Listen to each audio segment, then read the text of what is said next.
প্রথম প্রশ্ন আছে একটি বৃহত্তম সংখ্যা n দিয়ে 1305, 4665 এবং 6905কে ভাগ করলে প্রতি ক্ষেত্রে সমান ভাগশেষ থাকে। তো n এর অঙ্কগুলির যোগফল কত? দেখো, প্রথম যে জিনিসটা বুঝতে হবে সেটা হচ্ছে, যদি বৃহত্তম সংখ্যা চাই তার মানে গসাগু বের করতে হয়। এখানে গসাগু বের করব, কিন্তু কাদের গসাগু বের করব? যদি সমান ভাগশেষ বলে দেয় এবং ভাগশেষটা উল্লেখ না থাকে, তাহলে তোমাকে করতে হবে যে বড় সংখ্যাটি আছে 6905, সেখান থেকে মেজো যে সংখ্যাটি আছে সেটা বিয়োগ করতে হয়। বিয়োগ করব, একটা সংখ্যা পাবো আমরা। আবার যেটা মেজো সংখ্যা আছে 4665, সেখান থেকে ছোট সংখ্যাটি বিয়োগ করতে হয় 1305, তাহলেও আমরা একটা সংখ্যা পাবো। এই যে দুটি সংখ্যা পাবো তাদের গসাগু বের করব। এখানে পাবো আমরা 0, 6 আছে কয় 10, 4 10, সাথে 1 থেকে 7 আছে কয়, এটা 2, ওকে। আর এটাও আমরা পাচ্ছি তোমার 2, ঠিক আছে। 7, 9 থেকে 2, এখানে আমরা 2 পাচ্ছি। তো এটা হলো। আর এখানে করলে আমরা পাবো 0, 5 মানে 6 নেমে যাবে, এটা 3 পাবো, এটা পাবো 3। এই দুটির আমাকে বের করতে হবে গসাগু। দেখো, যদি গসাগু বের করতে আমরা এইভাবে বের করি, দুটিকে 10 দিয়ে ভাগ করা যায়, তো আমরা পাবো 224, এখানে পাবো 336, ওকে। 4 দিয়ে ভাগ করা যায়, দুটিকে 4 দিয়ে ভাগ করে দাও। 4 দিয়ে ভাগ করলে 4 5 20, তাহলে 2 24, 4 6 24, এটা 4 8 32, 4 4 16, 56কে 2 দিয়ে 4 দিয়ে যায়, এটাকেও 4 দিয়ে, আবার 4 দিয়ে যাচ্ছে, ঠিক আছে। 14 4 56, এটা হচ্ছে তোমার 21, ওকে। 7 দিয়ে যায়, তো 7 দিয়ে দিলে এটা 2, এটা 3, আর যাচ্ছে না। তো এইটা হচ্ছে আমাদের গসাগু। আমাদের গসাগু হচ্ছে 10 × 4 × 4 × 7, ওকে। তো 4 4 16 আর 10 160, 160 তার মানে 16, 16 7 কত হবে? 112, ওকে। 112 আর 0, আমরা পাচ্ছি 1120 আমাদের গসাগু, ঠিক আছে। এই পাঁচটার গুণফল হচ্ছে গসাগু। তো 1120 যদি হয়, তার মানে অঙ্কগুলি কি আছে? 1 1 2 আর 0। এই অঙ্কগুলি যোগ করলে আমরা 4 পাচ্ছি। এটা হচ্ছে আমাদের অ্যান্সার। অ্যান্সার হবে অপশন এ। চলো যাবো আমরা নেক্সট কোশ্চেনে। দুটি সংখ্যার গসাগু এবং লসাগু যথাক্রমে 21 এবং 4641।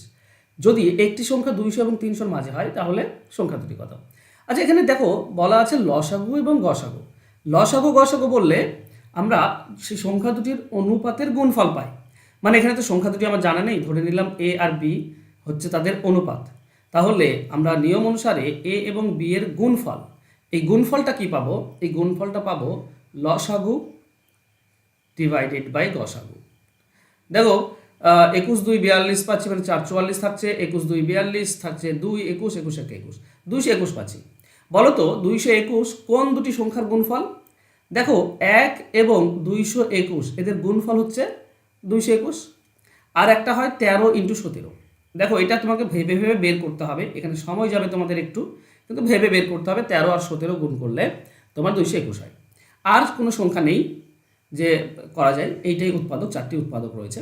তো এই উপরটা দেখছো, এখানে অনুপাত আছে, এর সঙ্গে গসাগু গুণ করো, তুমি সংখ্যা পাবে। তো 1-এর সঙ্গে গসাগু গুণ করলে কি পাই? 21 1 21, আর এটার সঙ্গে করলে এই 4641, কারণ আমরা করে এলাম। এইটা একটা সংখ্যা 200 এবং 300-র মধ্যে আছে, নেই, তো এটা বাদ। চলো নেক্সট, এইটার সঙ্গে গসাগু গুণ করো। 13-র সঙ্গে গসাগু গুণ করলে কত হয়? আর 13 আর 21 গুণ করলে 13 1 কে 13, 3 হাতে 1 থেকে 13 26 1 27, 273। দেখো, এটা 200 300-র মধ্যে পেয়েছি। আর 17-র সঙ্গে 21 গুণ করলে 17 1 কে 17, 7 নামলো হাতে 1 থাকে, 17 2 34 আর 1 35, তাহলে 357। তাহলে আমরা দুটি সংখ্যা পাচ্ছি, একটা হচ্ছে 273 এবং 357। দেখো, এটা 200 এবং 300-র মধ্যে আছে, একটি থাকতে হবে বলেছে, তাই না? তো একটি সংখ্যা আছে, এটাই আমাদের অ্যান্সার হবে। অ্যান্সার হবে অপশন এ। চলো যাবো আমরা নেক্সট কোশ্চেনে। 29 থেকে বড় দুটি সংখ্যার গসাগু হচ্ছে 29 এবং লসাগু হচ্ছে 4147। ওকে, সংখ্যা দুটির যোগফল কত? ওকে, সংখ্যা দুটির যোগফল আমাকে বের করতে হবে। দেখো, আবারও সেই লসাগু গসাগু বলা আছে, তো আমরা সংখ্যা দুটির অনুপাত কি পাবো? ধরো, অনুপাত যদি এবি হয়, তাহলে আনুপাতিক গুণফল কি হবে? না, লসাগু ডিভাইডেড বাই গসাগু, যেটা আমরা আগের অঙ্কে করলাম, লসাগু ডিভাইডেড বাই গসাগু। দেখো, এখানে 4147 আছে, যাকে ভাগ করতে হবে 29 দিয়ে। তো 29 দিয়ে ভাগ করলে আমরা কত পাবো? আমরা পাবো 143। তাহলে 143 কার কার গুণফল, মানে গুণফল হতে পারে? এখানে গুণফল চেয়েছে, তো গুণফল কার হতে পারে? দেখো 1 আর 143 গুণ করলে 143 হয়। আর 11 13, 143 আমরা জানি তো, 11 13 143, 11 আর 13, ঠিক আছে। দেখো উপরটা যদি 29 গুণ করো তাহলে প্রথম সংখ্যা 1-এর সঙ্গে 29 গুণ করলে 29 পাবে। আর এখানে বলেছে 29 থেকে বড় দুটি সংখ্যা, তো একটা তো 29 পাচ্ছি সংখ্যা, আর একটা 4147 143-এর সঙ্গে গুণ করলে, তো এটা 29-এর থেকে একটা বড় হচ্ছে না, এটা বড় আছে কিন্তু এটা কিন্তু বড় নয়, এটা 29-এর সমান হয়ে যাচ্ছে, তো এটা নিতে পাবো না। এটা গুণ করো, 11 আর 29 গুণ করো, ঠিক আছে, তাহলে আমরা পেয়ে যাব। দেখো 11 আর 29 গুণ করলে 319 হয়। আর 13 আর কি আছে, 13 আর 29, 29 হচ্ছে গসাগু, তো 13 আর 29 গুণ করলে আমরা পাই 377। এই দুটির যোগফল তো চেয়েছে, তাই না? এই দুটি দেখো 29-এর থেকে বড় সংখ্যা, এই দুটির যোগফল চেয়েছে, তো 377 আর 319 এর যোগফল কত? 696। এটাই হবে আমাদের অ্যান্সার। অ্যান্সার হবে অপশন সি, 696। পুরো কনসেপ্ট বোঝার চেষ্টা করো, ঠিক আছে? অঙ্ক ক্যালকুলেটিভ এটা থাকবেই, এটা নিয়ে তোমাদেরকে একটু চিন্তাভাবনা করতে হবে, সময় একটু যাবে সেখানে, কিন্তু অঙ্ক বুঝতে পারছো কিনা, নিয়ম বুঝতে পারছো কিনা, এটা হচ্ছে ইম্পর্টেন্ট। তো নিয়মগুলো টাইপগুলো বোঝো। চলো নেক্সট কোশ্চেনে যাব। দুটি সংখ্যার লসাগু গসাগুর 12 গুণ, লসাগু গসাগুর যোগফল বলেছে কি 403, একটি সংখ্যা 93, তাহলে আরেকটি কত? দেখো আমরা সকলেই জানি যে লসাগু এবং গসাগুর গুণফল, লসাগু ইন্টু গসাগু, এর গুণফলকে যদি একটি সংখ্যা দিয়ে ভাগ করো তাহলে আরেকটি সংখ্যা তুমি পেয়ে যাবে। তো আমাকে এখানে লসাগু বের করতে হবে, গসাগু বের করতে হবে, একটি সংখ্যা বলাই আছে 93। দেখো এখানে বলেছে গসাগু যদি আমরা এক্স ধরি তাহলে লসাগু কি পাবো? লসাগু পাবো 12x, কারণ লসাগুটা গসাগুর 12 গুণ, ঠিক আছে। এই দুটি লসাগু কত, যোগফল কত? দেখো এক্স আর 12x এদের যোগফল, লসাগু গসাগুর যোগফল বলা আছে 403, তার মানে 13x সমান হচ্ছে 403। 13 দিয়ে 403 কাটো, 13 3 39, 1 থেকে 13 কে 13, এক্স এর ভ্যালু হচ্ছে 13, তাহলে গসাগু লসাগু কত হবে? লসাগু হবে 12 ইন্টু 13, আর গসাগু হচ্ছে শুধু 13। দেখো আমরা বলেছিলাম যে LCM divided into HCF, LCM মানে কত? 12 ইন্টু, আচ্ছা 31, সরি 31, 31, এটা 13 নয় 31, এটা হবে 31, ওকে। গসাগু 31, তাহলে লসাগু হচ্ছে 12 ইন্টু 31, এটা হচ্ছে লসাগু, ইন্টু গসাগু, গসাগু কত? গসাগু হচ্ছে 31, আর নিচে একটি সংখ্যা 93 দিয়ে ভাগ করে দাও, তুমি অ্যান্সার পেয়ে যাবে। 31 সঙ্গে এটা কাটলে 3, 3-এর সঙ্গে তুমি 12 কাটলে 4, তো 31 আর 4 হচ্ছে 4 একে 4, 4 3 12, 124, এটা হচ্ছে দ্বিতীয় সংখ্যা। তো অ্যান্সার হবে অপশন এ, এটা হবে দ্বিতীয় সংখ্যা।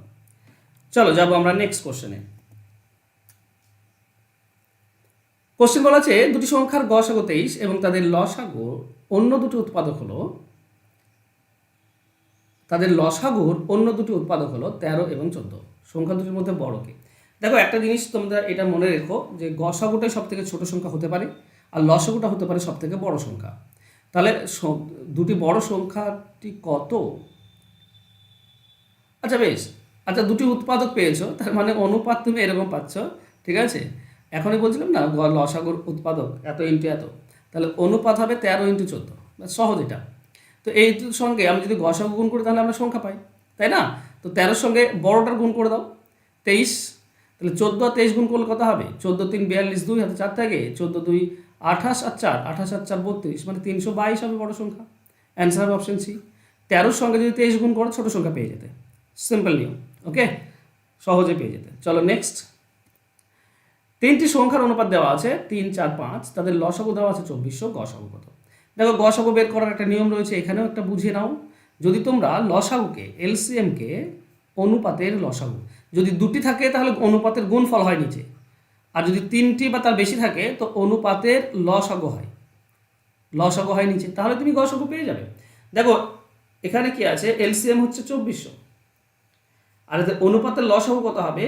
3 4 12, 12 5 60, 60 হচ্ছে এটা লসাগু, তো 60 হবে নিচে, একটা শূন্য কাটো, 6 দিয়ে 24 কাটলে 4, মানে 40, এটা হচ্ছে অ্যান্সার। অ্যান্সার হবে অপশন বি। ক্লিয়ার? গসাগু হবে 40। চলো যাবো নেক্সট কোশ্চেনে। কোন ক্ষুদ্রতম সংখ্যাকে 5 6 8 দ্বারা ভাগ করলে প্রতি ক্ষেত্রে 3 ভাগশেষ থাকে, কিন্তু 9 দ্বারা ভাগ করলে কোনো ভাগশেষ থাকে না? দেখো এক্ষেত্রে কি করতে, ক্ষুদ্রতম সংখ্যাকে বলেছে মানে লসাগু বের করতে হবে, বৃহত্তম বললে গসাগু, তো এখানে 5, 6 এবং 8 এদের গসাগু ক্ষুদ্রতম লসাগু বের করবো। লসাগু কত হবে? 2 দিয়ে কাটলে এটা 5, এটা 3, এটা 4, আর যাচ্ছে না। তো 10 আর 12 120। দেখো প্রতি ক্ষেত্রে 3 ভাগশেষ থাকে। তো 120 যদি আমি 3 যোগ করে দিই তাহলে হয়ে গেল 123। এটা 3 ভাগশেষ থাকবে, কিন্তু এটাকে কি 9 দিয়ে ভাগ করা যাচ্ছে? 123কে দেখো 9 1 9 থাকে 3, 9 দিয়ে ভাগ করা যাচ্ছে না। তো 123 আমাদের অ্যান্সার হবে না, মানে অপশন এ হচ্ছে না। চলো আমি এবার এটাকে দ্বিগুণ করব। 120কে দ্বিগুণ করো, দ্বিগুণ করলে হচ্ছে 240। 240 আর 3 ভাগশেষ থাকে, তো 3 যোগ করতে হবে, হয়ে যাচ্ছে 243। 243কে কি 9 দিয়ে ভাগ করা যায়? 9 দিয়ে 18, 63। ওকে, এটা ভাগ করা যায়, ভাগ করা যায়, তার মানে 243ই হবে আমাদের সঠিক উত্তর। অ্যান্সার হবে অপশন বি। ওকে, 9 2 18 থাকছে 6 63, 9 7 63, ভাগ করা যাচ্ছে। তাহলে দেখো 3 ভাগশেষ থাকছে, 243 মানে হচ্ছে কি তুমি 5 দিয়ে ভাগ করলে 3 ভাগশেষ থাকবে, 6 দিয়ে ভাগ করলে 3 ভাগশেষ থাকবে, 8 দিয়ে ভাগ করলেও 3 ভাগশেষ থাকবে, এবং 9 দিয়ে যদি ভাগ করো তাহলে কোনো ভাগশেষ থাকে না। তো এটাই হবে আমাদের অ্যান্সার। বলেছে একটি 10 কিমি বৃত্তাকার ট্রাকের একটি বিন্দু থেকে এবিসি যথাক্রমে 5 কিমি প্রতি ঘন্টা, 6 কিমি প্রতি ঘন্টা এবং 4 কিমি প্রতি ঘন্টা বেগে হাঁটা শুরু করলো। তারা আবার কত সময় পর সেই জায়গায় মিলিত হবে? দেখো এই অঙ্কে আমরা সবসময় ভুল করে থাকি, আর এই ভুলটা এখানে বের করতে বলেছে সময়, আর যে ডেটাগুলো দেওয়া আছে এগুলো সব গতিবেগ দেওয়া আছে, তাই না? 5 ঘন্টা কিমি প্রতি ঘন্টা, 6 কিমি প্রতি ঘন্টা এবং 4 কিমি প্রতি ঘন্টা, এই হচ্ছে ব্যাপার। এখানে আমরা ভুল করি, তো আমাকে সময় বের করতে হবে। বলো তো 10 কিমি পথ এ যাচ্ছে 5 কিমি বেগে, তাহলে তার সময় কত লাগবে? 10/5, 2 ঘন্টা। 10 কিমি পথ 6 কিমি বেগে গেলে কত সময় লাগবে? 10/6। আর 4 কিমি বেগে গেলে কত সময় লাগবে? 10/4। এটা হচ্ছে টাইম। এদের আমাকে বের করতে হবে কি না লসাগু, যেহেতু আবার মিলিত হবে কখন, তো লসাগু করি। তো 10 10 10, 10-এর লসাগু 10 হয়, আর নিচেরটার গসাগু বের করতে হবে। তো বলো 5 6 আর 4 এদের গসাগু কত? দেখো একটিকেও কাটা যায় না, মানে গসাগু 1, তার মানে আমরা পাবো 10 ঘন্টা। এটাই হচ্ছে আমাদের অ্যান্সার। অ্যান্সার হবে অপশন এ। ঠিক আছে, যদি লসাগু বের করতে হয় তো উপরটার লসাগু, নিচেরটার গসাগু বের করতে হয়, মনে রেখো কিন্তু। ওকে, চলো নেক্সট।